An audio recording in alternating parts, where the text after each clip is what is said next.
Welcome to Building the Billion Dollar Business, the podcast where we dive deep into the strategies, insights, and stories behind the world's most successful financial advisors and introduce content and actionable ideas to fuel your growth. Together, we'll unlock the methods, tactics, and mindset shifts that set the top 1% apart from the rest. I'm Ray Sclafani, and I'll be your host. A few years ago, I received a call way out of the blue from the CEO of about a $5 billion who had seen me speak at a Barron's conference just a few years prior. He needed help facilitating his firm's strategic planning annual offsite, and then shared that he wanted to develop his next generation leaders.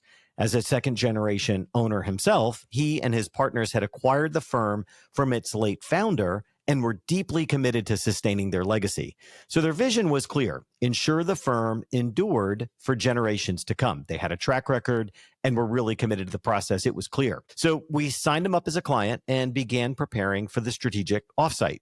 So about a week before, I joined a preliminary Zoom call with the COO of the firm to align on the agenda. 20 minutes into the conversation, I hit a wall and something bizarre happened. "One thing you need to know," he said firmly, "business development is off limits. We don't discuss it ever, period." So I paused, unsure if I had actually heard it correctly.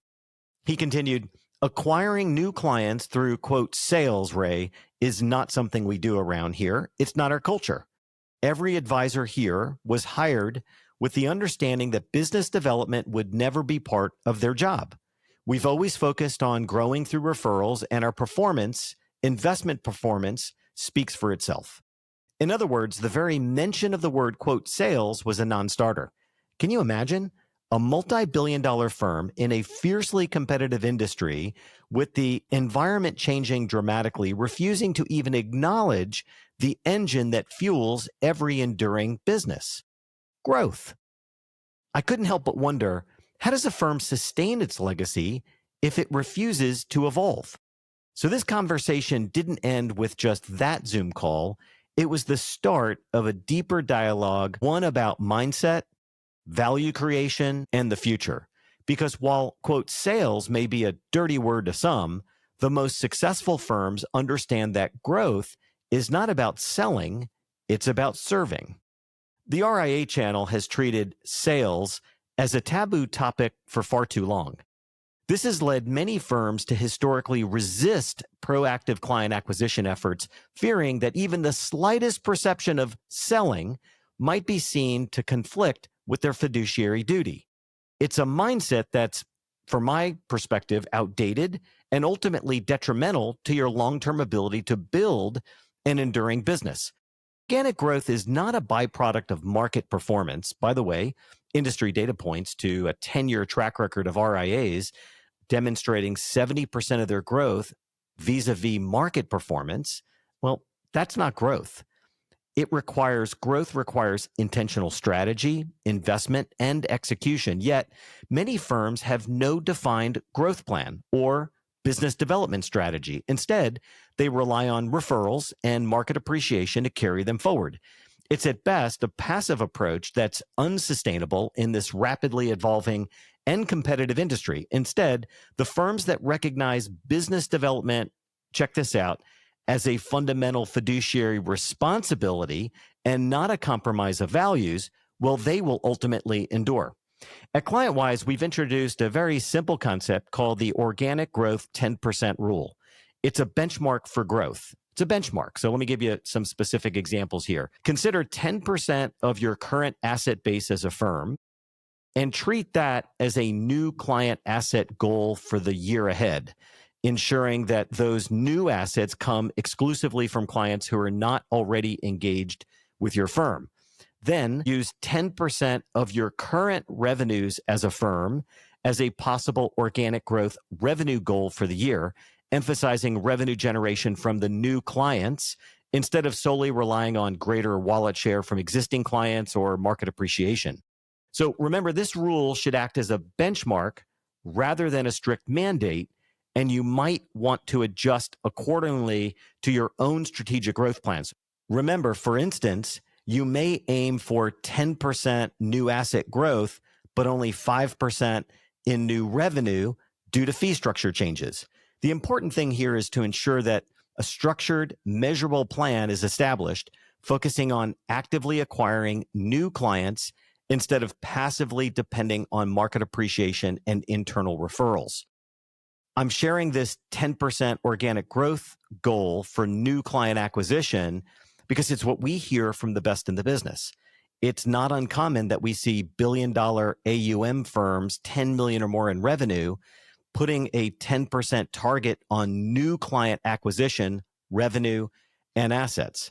Okay, so now, acquiring new clients, we know, is essential for every new successful advisory firm. In fact, it's the signal that a firm is really healthy and growing. Even the most established organizations risk stagnation without a consistent flow of new clients. Okay, so growth involves not only forming new relationships, but it's also about enhancing the value provided to existing clients. Notice in this episode, I'm taking on new client acquisition first. Now I want to talk about expanding wallet share by discovering new ways to provide assistance, such as helping with rollovers, deferred compensation strategies, concentrated stock positions that are going to unwind, closely held business sales, reducing or mitigating taxes, estate planning, retirement income planning. All of these items are crucial. And if you track the evolution and the life cycle of a client, there are twists and turns and ups and downs, and clients need different help along the way. Yet it's astounding to see how many RIAs truly struggle to track these future opportunities within their CRM systems.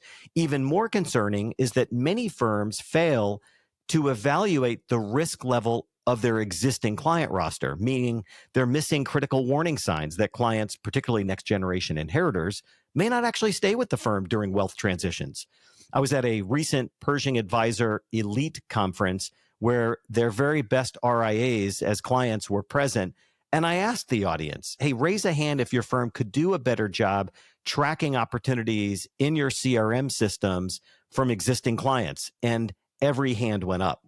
The best advisory firms understand that growth is not about selling products, but it's about expanding impact.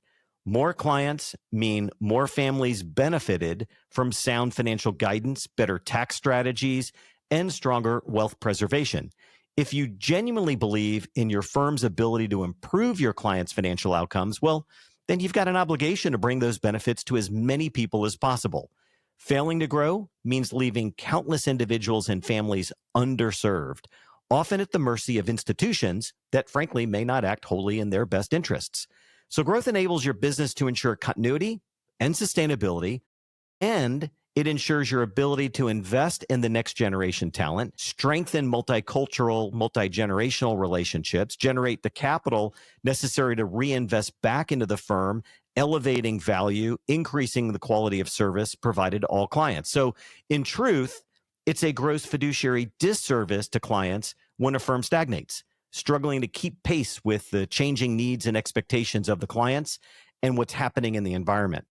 So business development is not about pushing products. I want to be super duper clear here. It's about helping more clients achieve better financial outcomes and confidence. You owe it to them to maximize your firm's impact, but you also need to carefully plan for the impending reality of the greatest wealth transfer our country has ever seen. On the low end, I see data that suggests 84 trillion will change hands over the next 2 decades. I've seen some Cerulli and Tiburon reports that perhaps bump that number as high as 177 trillion. Yet only 45% of advisors even have a relationship with their clients' adult children. There's no avoiding the harsh reality that firms that fail to engage the next generation will watch as assets simply walk out the door. You might believe that your clients' heirs will naturally stay with your firm, but the research that tells a different story. Retention will become increasingly challenging without a clear, well-thought-out plan. And perhaps the most significant mindset shift that you need to embrace is that business development is not selling, it's helping prospective clients and existing clients. Proper business development is an act of service, guiding individuals toward better financial outcomes by educating them on the value of holistic, integrated financial planning, tax optimization, estate structuring, etc. You get the point. When framed appropriately, business development aligns with core fiduciary principles. ensuring more families and businesses benefit from high-quality financial advice. Approaching business development with a mindset of helping rather than selling strengthens client relationships and contributes to your firm's long-term sustainability. That's endurance. Without growth, there is no endurance. Redefine your value proposition beyond the table stakes of investment management. Focus on outcomes. The outcomes of the clients and the prospective clients that you intend to serve in the future, how well you help clients structure their wealth and minimize taxes and transfer assets effectively, efficiently, is frankly achieving broader financial goals for them and ultimately for your firm. So remember, the next generation, they're not looking for investment managers. All the data points to the fact they're seeking a financial guide, a trusted facilitator, one who can make navigating the complexities of wealth management easy. Facilitation, the root word is facile, and that means to make easy. Understand their unique needs and deliver outcomes that go way beyond market returns. So what I want to share is 7 sort of wrap-up points here. Growth doesn't occur by chance. It demands a highly organized and deliberate approach. Here are 7 things that I would consider if I were in your shoes as a leader of a wealth advising RIA firm. Number 1, set clear new client acquisition targets. Consider that organic growth, new client acquisition 10% rule. Second, engage the next generation early to ensure continuity and multi-generational success. Third, investing in business development training to confidently communicate your value is key. 4, segmenting advisor roles to optimize strengths. This one's really key. Some of your advisors will actually excel at lead generation, while others will thrive at deepening existing relationships. Some are excellent if somebody else generates the lead. They're good at closing and winning that client, but not everybody is a lead generator. Number 5, leverage technology and digital engagement tools to maintain strong, scalable client relationships. Your client of the future will be digitally savvy and want to access all the information that you and they share somehow digitally. Make sure it's mobile, it's friendly, and it's digital. 6th, maybe the most important concept for firms to grasp as they're building that billion-dollar and beyond business is when you institutionalize business development by investing in tactics that allow your firm to generate leads, when you centralize those marketing efforts or even hire full or part-time business development professionals, that institutionalization of lead generation will actually take loads of pressure off of the organization and the individual contributors to actually generate all those leads. Most advisors are better at closing and winning when somebody else has generated that lead. That's a departure of thinking for much of our industry who still wraps it all together. Apparently, you've got to be not only a great business owner, you've got to be a great advisor, a rainmaker, et cetera, et cetera. You can't wear all the hats. As you build the billion-dollar business, you'll bifurcate the roles and take off some of those hats. And then the last point is create a dashboard in CRM with upcoming opportunities to serve existing clients. Just use CRM better. You've got those opportunities to serve clients right now, near term, and into the future. The firms that are going to thrive in the future recognize that growth, it's not optional. It's a mandatory responsibility. Expanding impact, nurturing client relationships across generations, and establishing a sustainable business, it's got to be fundamental components of every successful fiduciary. So with every episode, we introduce a few coaching questions. Today, there are 4. Based upon your firm's current asset under management growth rate, profit margin, and retention rate, what's a typical lifetime value for a client?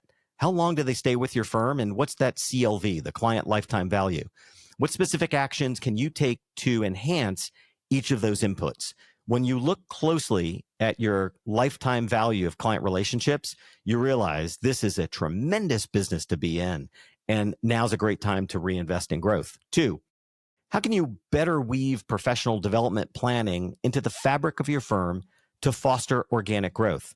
How could you invest in your team so that your future leaders have a culture of growth?